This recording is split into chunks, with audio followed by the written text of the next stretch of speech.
as in basic sih pasti. Oke, menarik. Dan berikutnya yang akan saya tanyai, tadi 40 kan atlet. Nah, pertanyaannya adalah kita akan melihat dari audiens.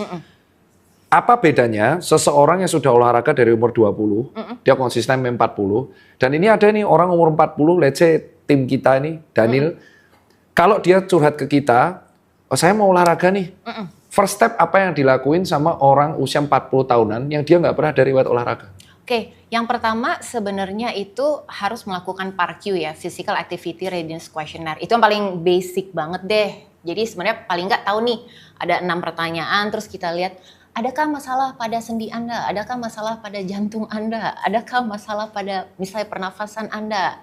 Adakah masalah pada misalnya kayak minum obat-obatan tertentu atau penyakit selain jantung dan darah tinggi, kolesterol segala macam. Itu ada pertanyaan very simple kayak gitu.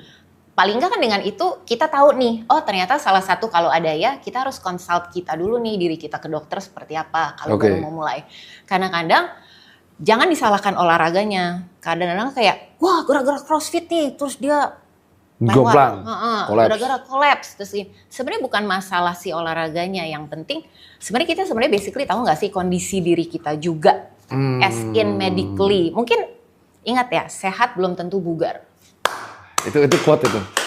Kenapa dok bisa seperti itu? Karena gini, sehat itu adalah keadaan bebas dari penyakit. That is true. Tapi bugar itu adalah keadaan kita mampu melakukan setelah tidak ada kenapa-napa, mampu nih melakukan very simple kayak naik turun tangga, aktivitas tanpa ngos-ngosan, terus abis itu bisa kayak jalan kaki jauh tanpa ngos-ngosan, bisa kuat ngangkat galon sendiri. Oh iya, oke. That's why kan makanya namanya ada functional movement, latihan 7 basic functional movement, sebenarnya untuk mensupport daily activity kita, untuk tetap bugar. Dan bugar bisa diukur. Bugar bisa diukur? Bisa. Ukurannya yang paling bisa dilakukan? Paling gampang body komposisi, cek lemak dan otot. Oke. Habis itu muscle endurance, ketahanan otot. Oke. Kekuatan otot. Iya. Oke, habis itu fleksibilitas. Iya. Kemudian endurance jantung paru. Oh iya, sipet dan VO2 max. Dan berarti untuk teman-teman umur 40 yang nggak ada riwayat olahraga dan mau olahraga, langkah pertama harus ngecek ya? Ngecek. Paling iya harus ya, gitu. untuk meminimalisir batas berapa dia harus nge-push. Yes, betul. Nah, oke, note itu, note banget. Nah, dan kedua,